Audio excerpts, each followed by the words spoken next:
My girlfriend always had a weekend with the girls. I never questioned it, until one of her friends accidentally tagged her in a photo in another man's lap. Furious, I created a fake profile and messaged her. She took the bait instantly, flirting, sending pictures, even setting up a date. When she walked into the restaurant expecting a new lover, she found me sitting at the table, with screenshots of every conversation. I never thought I'd be the kind of guy telling a story like this. I always believed that if you trusted your partner, you wouldn't have anything to worry about. If you had to go snooping, if you had to constantly check their phone, then what was even the point of the relationship? That's what I used to think. Sophie and I had been together for 3 years. I thought we were solid. We lived together, we talked about the future, we had inside jokes and little traditions. She was my best friend. She also had a friend group that was really tight-knit. A group of girls who did everything together: brunch, shopping, weekend getaways. Every few months, they'd take a trip. Nothing crazy, just a cabin in the mountains, a spa weekend, a little retreat somewhere. It was their thing. At first, I never questioned it. Why would I? Sophie wasn't the type to give off cheating vibes. She didn't hide her phone. She didn't get weird about guys liking her pictures. She didn't act secretive. But there was one weird thing. She never wanted me to drop her off or pick her up. Whenever she left for these trips, she'd drive herself to meet her friends. And when she came back, she'd always get dropped off at a nearby coffee shop or the mall and have me pick her up from there. I asked once why she did that, and she laughed and said, "It's just easier this way. Rachel always complains about people being late, and I don't want to deal with it." It sounded okay. A little weird, but not enough to make me think too much about it. I should have. It happened on a Saturday night. I was at home, just scrolling through Instagram when I saw it. A picture. Rachel had posted it. A group photo at a bar. People smiling, drinks in hand. Normal. But in the middle of the photo, laughing, looking like she was having the time of her life, was Sophie. And she wasn't just standing there. She was sitting in a guy's lap. Not in a friendly, "Oh, we're just joking around" way. No. His hand was on her thigh. Her arm was draped around his shoulders. They looked comfortable. Too comfortable. My stomach dropped. I clicked on the post. Checked the location tag. Austin, Texas. I felt like I couldn't breathe for a second. She told me they were in Colorado. Colorado. I scrolled through the comments, and that's when I saw him. A guy named Jake had commented, "My girl looking fine, my girl." My mind was racing. I clicked on his profile. It was public. The first post on his feed was a photo of Sophie, my Sophie, standing on a balcony, holding a drink. Weekend getaway with my girl. I don't even remember how long I sat there, staring at my phone. My hands were shaking. I went back through her texts. She had messaged me that morning saying, "We're about to go hiking. Probably won't have service for a few hours. Love you. Hiking. In Colorado." Except she was in a bar in Texas. On some guy's lap. I don't even remember thinking. My body moved on its own. I started digging. I went through Rachel's tagged photos. More pictures. Sophie was in almost every one. No sign of any of the other girls she claimed to be on the trip with. And then I checked the guy's tagged photos. That's when I saw it. A video. Jake was recording himself taking a shot. He turned the camera, and there she was. Sitting next to him, laughing, resting her head against his shoulder. My girlfriend. The girl I had planned to propose to next year. The girl who had been lying to me for God knows how long. I didn't scream. I didn't call her. I didn't send a long, angry text. I sat in silence, staring at my phone. And then, an idea hit me. I opened Instagram. I made a fake account. New name. Stock photo profile picture. Private account. I clicked on her profile and sent her a message. "Hey, you're gorgeous. You in town often?" 3 minutes. That's all it took.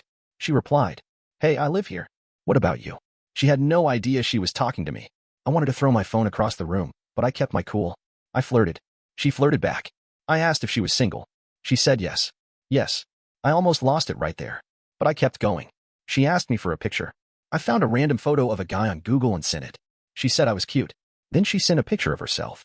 She was lying on the bed in a hotel room, wearing nothing but a t-shirt and underwear. My hotel room. The same place I had booked for us 2 months ago. The same place where I thought we'd be making memories together. She was making memories with someone else. It took less than an hour for her to ask if I wanted to meet up. I said yes. I gave her a time and place. A small restaurant downtown. Nothing fancy. Somewhere quiet. She agreed immediately. No hesitation. She had no idea that she was walking straight into a nightmare. For her. For me? It was just the beginning. I got to the restaurant early. I sat at a small booth in the corner, my hands wrapped around a glass of water I had no intention of drinking. My heart was pounding, but my mind was clear. This was it. I was about to watch the woman I loved walk into a date with a stranger, except the stranger was me. I checked my phone. She had messaged my fake account just 5 minutes ago. "On my way. Can't wait to see you." I stared at the message. 3 years together, and she had never texted me like that. I kept my head down as people came and went. And then, at exactly 7:45 p.m., the door opened. Sophie walked in. She was wearing a tight red dress, the kind she only wore on special occasions. Her hair was curled, her makeup was perfect, and she was smiling. Smiling. I clenched my fists under the table. She scanned the restaurant, looking for him. Then her eyes landed on me, and her whole face changed. Her smile disappeared. Her body stiffened. I watched her throat bob as she swallowed hard, like she was trying to keep herself from throwing up. I didn't wave. Didn't call her over. Just sat there, waiting. For a moment, she looked like she was about to turn around and walk out. But then she took a shaky breath and slowly made her way to the table. She slid into the seat across from me, setting her purse down carefully. Her hands were trembling. I let the silence stretch. She finally spoke. What are you doing here? I pulled my phone from my pocket and unlocked it. I slid it across the table, showing her the messages. All of them. Her face went from pale to red. Her lips parted like she wanted to say something, but no words came out. Then I pulled out the next thing. A printed screenshot of Jake's Instagram post. I placed it next to the phone, tapping a finger on the words. We can get away with my girl. She flinched. It's not. I held up a hand. Don't. Just don't. She shut her mouth. I leaned forward. How long? She blinked rapidly. What? How? Long? I enunciated each word slowly, my voice low, controlled. Tears welled in her eyes. Her bottom lip trembled. 6 months. I sat back, exhaling through my nose. 6 months. Half a year. While I had been planning our future, she had been sleeping with someone else. I should have been furious. I should have yelled, called her names, caused a scene. But instead, I just felt tired. I tapped the phone. So why do it? She opened her mouth, then closed it. Then shook her head. I don't know. Not good enough. She wiped at her eyes. It just happened. He was fun. It was supposed to be a fling. I didn't mean to, I scoffed. Didn't mean to what? Get caught. She didn't answer.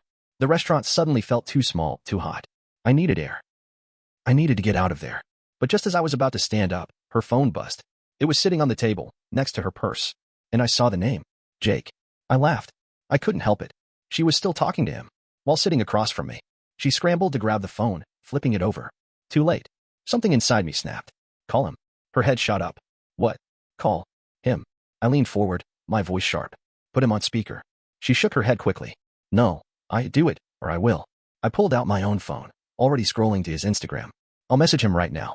Let him know what's going on. Panic filled her eyes. She knew I would do it. With shaky fingers, she unlocked her phone and pressed the call button. It rang once. Twice. Then he answered.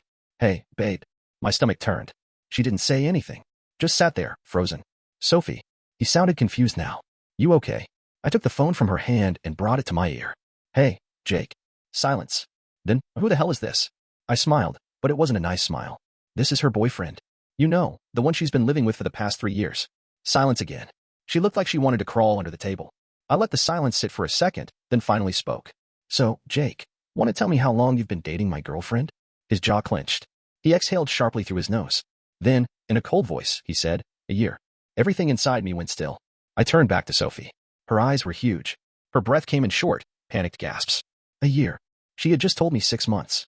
But according to Jake, she had been cheating on me for over a year. A year. I felt like the air had been knocked out of my lungs. Sophie sat frozen, her hands clasped together so tightly her knuckles were white. Her lips parted like she wanted to say something, but she didn't. Probably because she knew there was nothing she could say. Jake, on the other end of the line, was quiet too. It was like we were both processing it at the same time. Finally, I spoke. A year, huh? My voice was calm. Too calm. Jake exhaled, his tone clipped. Yeah, since last summer. I turned back to Sophie.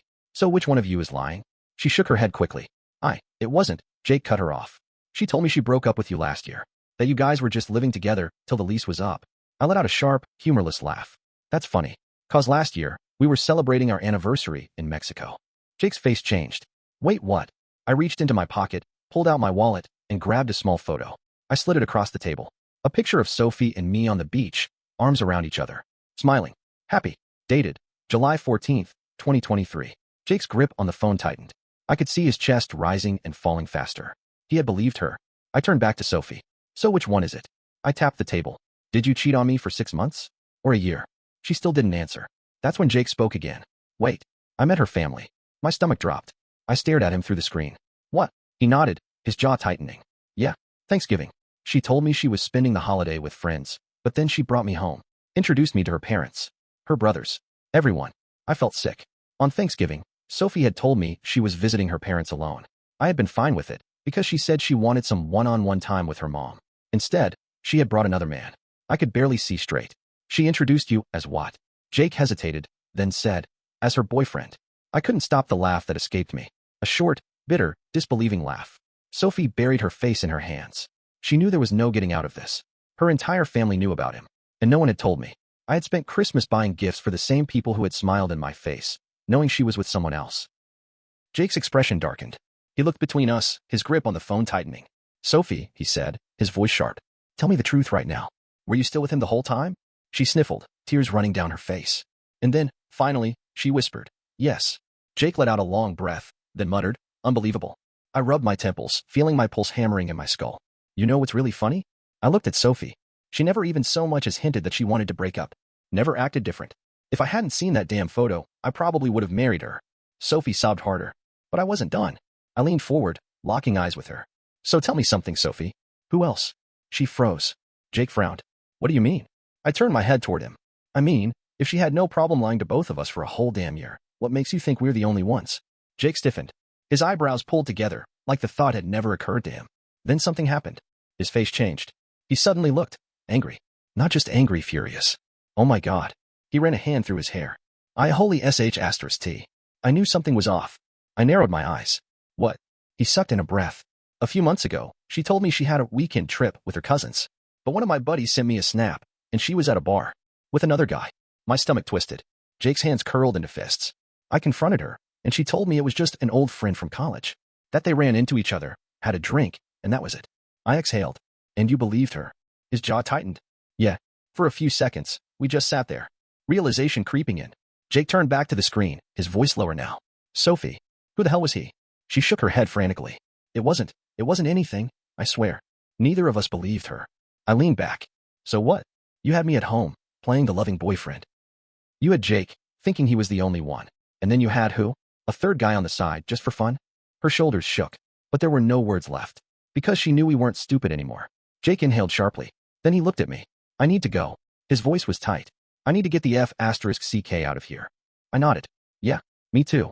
Jake gave Sophie one last look, one filled with something beyond anger. Disgust. Then he ended the call.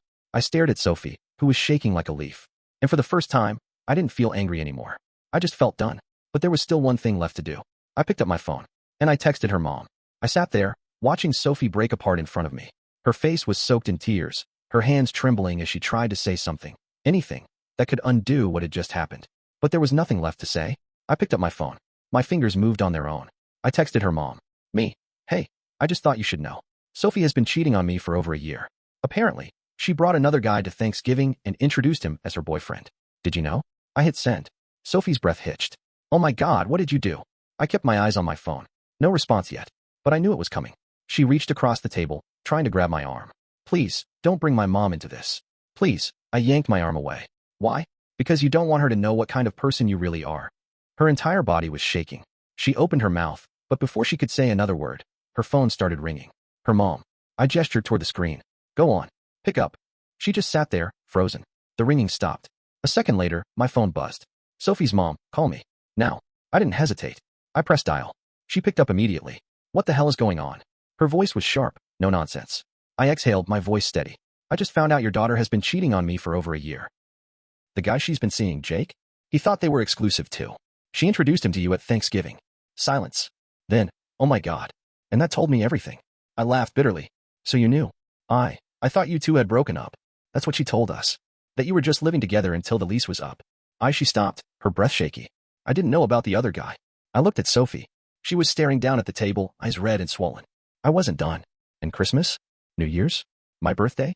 Were you just smiling in my face, knowing she was sleeping with someone else?" Her mom sounded pained. "I didn't know." A pause. "I swear to you, I didn't know." I believed her. But it didn't change the fact that Sophie had looked me in the eye every day for the last year and lied to me. Sophie's mom let out a shaky breath. "Put her on." I turned the phone towards Sophie. "Your mom wants to talk to you." She didn't move. "Sophie." My voice was ice. Slowly, she picked up the phone, pressing it to her ear. "Mom." I couldn't hear what her mom was saying, but I saw the way Sophie's face crumpled. She squeezed her eyes shut. "I didn't mean for this to happen," she whispered. Her mom's voice got louder. Sophie flinched. Then, she slowly lowered the phone. She set it on the table.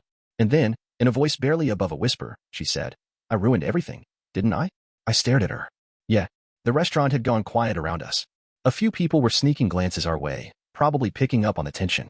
I didn't care. I leaned forward, my voice low, controlled. "You had everything. You had me. And you threw it all away. Why?" She sniffled. "I don't know. Not good enough." Her shoulders shook. She wiped at her face, smudging her makeup. I was bored, okay? I got caught up in the excitement. And then it was too late to stop. I nodded slowly. So you would have just kept doing it. Until what? Until I caught you in bed with him? She didn't answer. I exhaled sharply. You never loved me, did you? Her head snapped up. That's not true. I let out a humorless laugh. Love doesn't look like this, Sophie. Her whole body shook. I did love you. I held up a hand. Don't. Just don't. She swallowed hard, her gaze desperate. Can we fix this? I blinked. Are you serious? She reached across the table again, her fingers barely brushing mine. I can change. I swear to you, I can. I pulled my hand back. I don't want you to. She went still. I shook my head, standing up. You don't get to break me, then ask me to put myself back together just so you can have me again. She looked up at me, tears streaming down her face. I don't want to lose you. I scoffed. You lost me a long time ago. You just didn't notice. Her bottom lip trembled. I tossed a few bills onto the table for my drink. Then I grabbed my phone, my jacket, and walked away. I didn't look back. That night, I packed my bags. I left the apartment before she got home, blocked her on everything. She sent an email a few days later. A long, rambling mess of apologies, excuses, and promises that she would earn back my trust. I didn't reply. Jake reached out too. Turns out he dumped her the same night. She tried to say we could work through it, he wrote. Like she wasn't literally just exposed as a serial cheater. What a joke. We had a beer together a week later. It was awkward, but it was weirdly comforting knowing I wasn't the only one she played. Sophie. She disappeared from my life. I heard through mutual friends that she moved out of town, probably trying to escape the mess she made. I don't think about her much anymore. But sometimes, when I'm lying in bed at night, I wonder. I wonder if she ever really cared. I wonder if I was just another name on a long list of people she hurt. I wonder if she regrets it. I guess I'll never know. And honestly, I don't care. I'm free.